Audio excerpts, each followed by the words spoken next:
Now, in the last unit, you learned how to identify target behaviors from operational definitions. If you'd like to go back and review that unit, feel free to do so. But if you're ready, let's get started on measuring behavior. Now, in this unit, you'll again be looking at target behaviors. But what do you do once you observe whether a target behavior did or did not occur? Well, in ABA-based interventions, you will write down all of this information. This is one aspect of ABA-based interventions that sets our teaching methods apart from others. By writing down information about your students' behavior and responses, what we call collecting data, we'll have a permanent written record of the student's progress. The information you observe and record is important to help us know if the student is improving on a skill or needs additional help.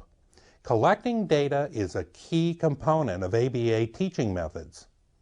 So what exactly will you write down during your work with your students?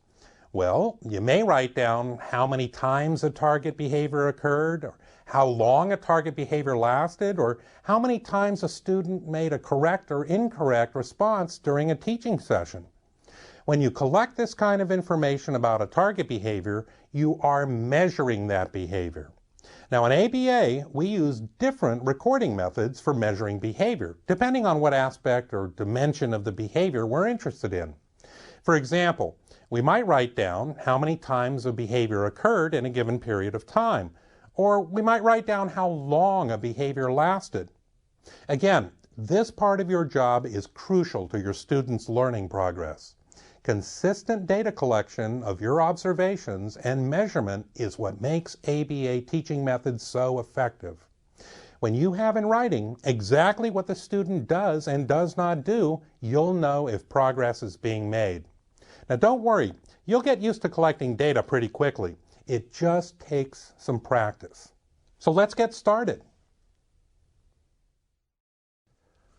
Okay. So measuring behavior consists of two things that you must do. First, you observe your students' responses, and second, you write down what you saw. That is, you record this information. Observe and record. Now, as I said earlier, there are different methods that we use to record what we observe. And we're going to start with something called frequency recording, which is a pretty common method for recording behavior. Sometimes we want to know how frequently the target behavior occurred during some period of time. So we observe and count the total number of times the behavior occurred in that period. Of course, you have to know the definition of the behavior to determine whether it did or didn't occur, but that's pretty much it. Each time you observe the target behavior, you'd make a check or a slash mark on a sheet of paper, and at the end of the observation period, you count how many marks you have. Tell you what, let me give you a concrete example. One of our students, Megan, is having trouble staying seated during morning circle time. Instead, she keeps standing up, which is turning out to be kind of disruptive. The teacher reported to the behavior specialist that Megan stands up very frequently during circle time. Now, the behavior specialist needs to know what very frequently actually means. I mean, is it 20 times, 30, 40? Well, to find out, the behavior specialist might ask you to measure the target behavior. Megan's standing up using frequency recording. Well, let's walk through this. What's the first thing that needs to happen? Well, the behavior specialist would need to provide you with an operational definition of standing up. That is, the definition of the target behavior for recording purposes. So here it is. Standing up is defined as any time Megan gets up from a sitting or crouching position during circle time. This must occur when Megan's head rises higher than her seated teacher's own head. And Megan's legs must be straightened to an angle of greater than 90 degrees. Now watch this clip of circle time with a teacher and 3 children. Megan's the one in the middle. Watch for the target behavior. If you're happy and you know it, clap your hands. Make sense? Did you see her stand up? Well, that's the target behavior we're measuring using the frequency recording method. So let's measure. I'm going to show you a longer clip. I want you to count the number of times that Megan stands up according to the definition. Are you ready? Here it is. Okay, guys, we're going to sing a song. Are you ready to sing If You're Happy and You Know It? Are you ready? You ready, Megan? Yes. You ready, Nathan? All right, ready? 1, 2, 3.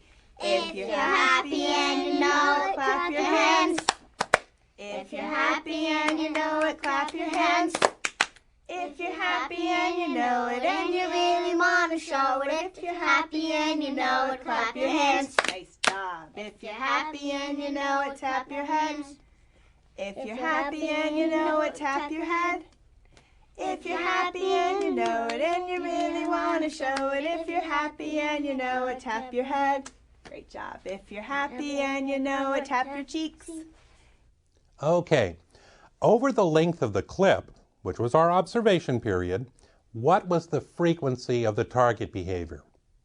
Well, if you said that the target behavior occurred with a frequency of 3 or 3 times, then you're absolutely correct. Now, if you got a different answer, you should go back and watch the clip again. Well, that's measuring a target behavior using the frequency recording method.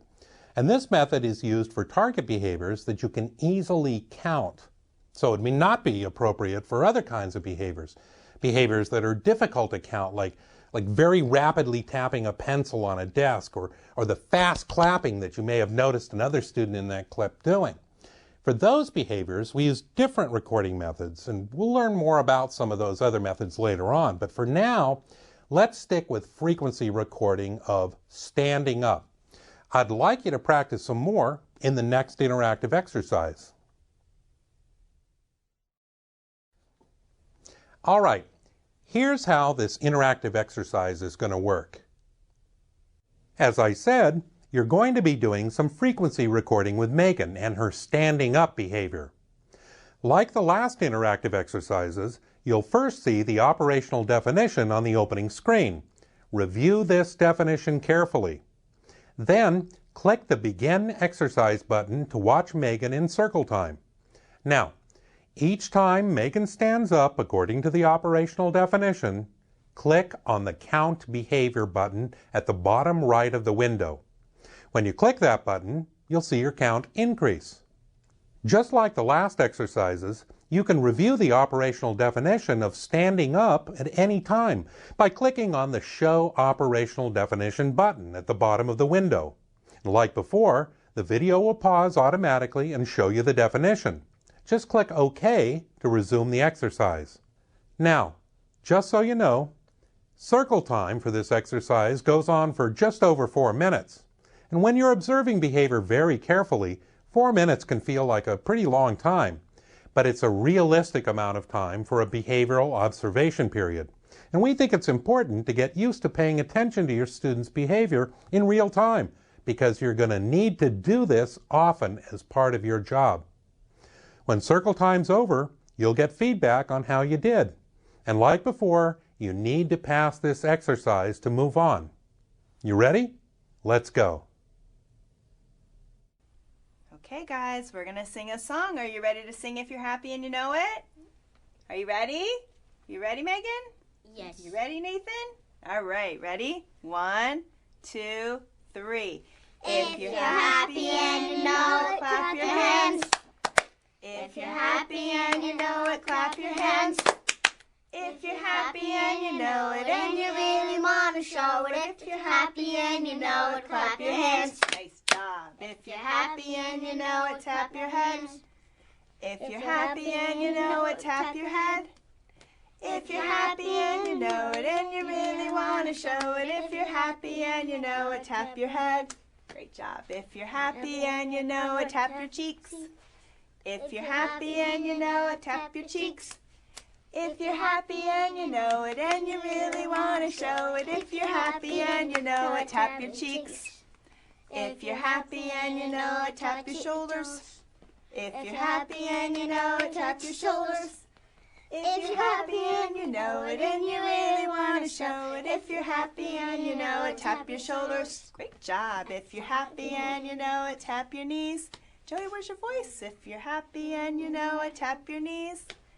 If you're happy and you know it and you really want to show it. If you're happy and you know it, tap your knees.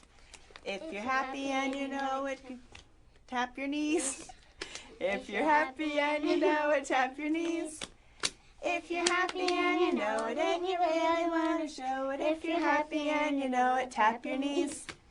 If you're happy and you know it, touch your tummy. If you're happy and you know it, touch your tummy. If you're happy and you know it and you really want to show it. If you're happy and you know it, touch your tummy.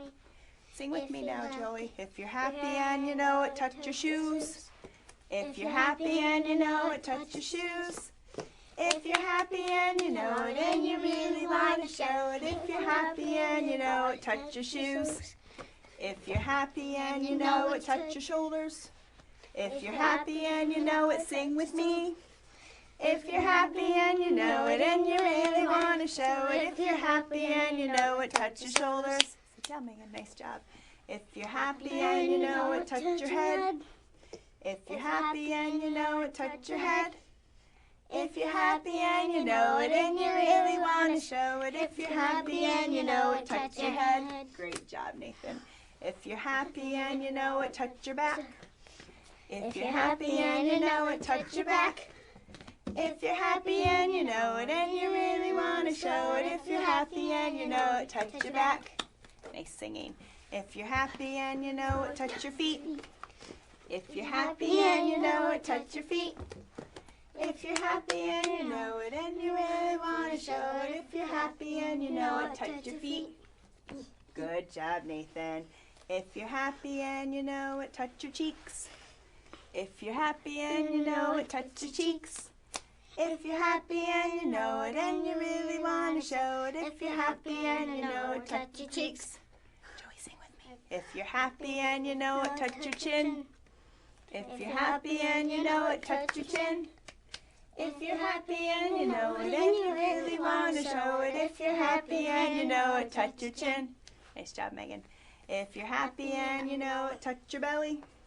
If you're happy and you know it, touch your belly. Where's your voices? If you're happy and you know it and you really want to show it. If you're happy and you know it, touch your belly. If you're happy and you know it, touch your shoulders. If you're happy and you know it, touch your shoulders. If you're happy and you know it and you really want to show it. If you're happy and you know it, touch your shoulders. I am now confident that you understand frequency recording. So let's move on to another recording method, duration recording. Sometimes we want to measure how long a behavior lasts. For example, suppose we had a child who found it very difficult to stay in the lunch line until it was his turn to take his tray. He might stay in line for a little while, but then he might run away. Believe me, this happens. After defining staying in line, how would we measure that? Well, frequency recording doesn't really work for us in this case because the behavior specialist is interested in whether treatment methods being used are helping the child stand in line for longer and longer periods of time at lunch. In this case, we're much more interested in how long he stands in line, and that's where duration recording comes in. With duration recording, we would begin timing as soon as the child first gets into the lunch line. Then we'd stop timing when the child gets out of the lunch line. The time that elapsed between the start and end of his standing in line is the duration of the target behavior. Duration recording is a good recording method for longer lasting behaviors like crying episodes or tantrums. Did the student cry for 1 minute or for 30 minutes? Just like frequency counts, duration measurements are important information about a student's behavior. You would be writing down all of the duration measurements that you observe. Well, let's try it. We've been teaching Megan what we call a ready response, and she's doing pretty well. Well, what is a ready response? If you were seated across from a student and you were ready to teach her something, it would be important that the student be ready too. You wouldn't want to start a teaching procedure if the student were looking away or not really facing you or playing with her hands. You want their attention. So here's the operational definition of ready that we've been using with Megan. Ready is defined as Megan having her hands in her lap, sitting in place across from you, and maintaining direct eye contact with you. Here's a quick clip of Megan demonstrating the ready response.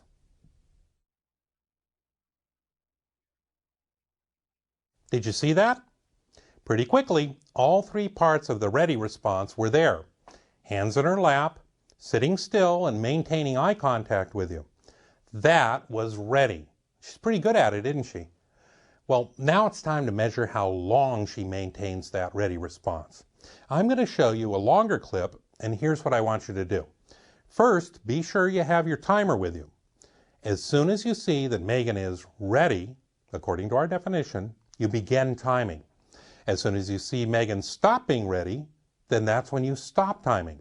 Then I'm going to ask you what the total duration was to the nearest second of Megan being ready. All set? Well, here's the clip.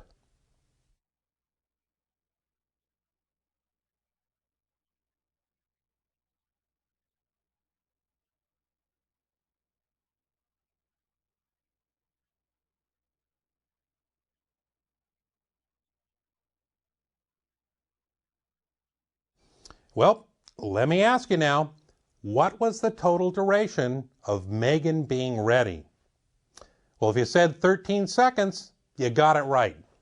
Now, if you were far off from that, please go back and review the clip again, paying close attention to when the behavior begins and when it ends. Otherwise, let's move on to some more practice measuring behavior using the duration recording method. Now, in this next interactive exercise, you're going to keep working on duration recording with Megan. Here's how this exercise will work. Like the frequency exercise, you'll first see the operational definition on the opening screen, and you'll need to review that definition carefully before you click the Begin Exercise button. This exercise has 3 clips of Megan sitting across from you at a table. For each clip, as soon as you see Megan start the ready response according to the operational definition, click the Start Timer button. You'll then see the timer in the bottom right part of your window start running.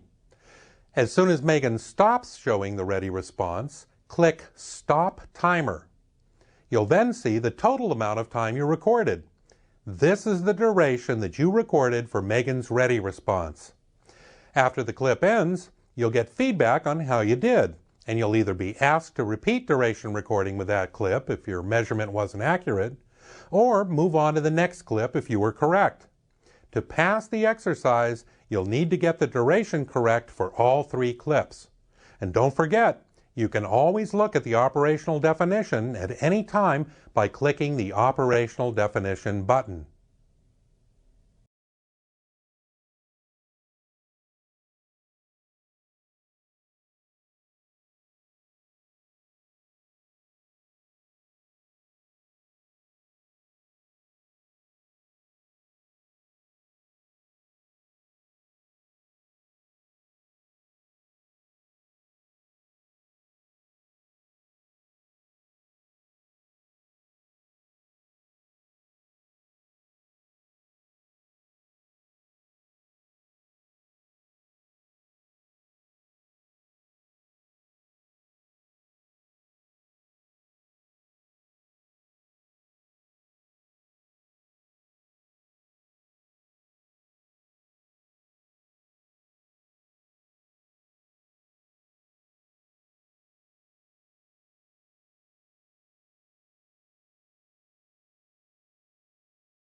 So let me summarize. In this unit, you'll learn to measure the frequency of a behavior. Each time you see the behavior occurring, you make a check or a slash mark on a piece of paper, then report the total number of times, that is, the frequency that the target behavior occurred. Now, you also learn to measure the duration of a behavior. That is, how long did an instance of the behavior last from start to finish? And that's what you report. I should point out that when you actually get on the job, sometimes you'll be recording the duration of many instances of the behavior, and perhaps totaling those over even longer observation periods. But being able to collect accurate and precise data on target behaviors is a skill that every paraprofessional needs to have. And it's extremely important to ABA interventions. Measurement of behavior helps us track progress. Now, before we wrap up here and go on to the next unit, I need to point out that frequency and duration are just two dimensions of behavior that can be measured. We focused on these two methods in this unit because they're so commonly used by paraprofessionals. Now, I'm not going to go into a lot of detail, but I do want you to know that there are many other dimensions of behavior that teachers and behavior specialists may be interested in. Now, what if a child always gives the correct answer out loud, but says it so softly that no one can hear it? Well, in this case, we might be interested in measuring the volume of his speech, not just the content of what he says. Or maybe we're interested in how long after an instruction is given that it takes for the student to make his response. Or, most importantly, for this training course, we might be interested in whether a student got an answer correct or incorrect. Now, this last dimension of behavior is called accuracy, and you'll be measuring it a lot when you teach students. Accuracy helps us make absolutely certain that what is taught is truly learned. A skill needs to be learned fully before we can expect the student to have successfully acquired this skill and be able to perform it on his own. We learn much more about this in the coming units. But next, it's time to move into what we can do to change behavior. And behavior change starts with what is perhaps the most important tool we have in ABA, and that's positive reinforcement.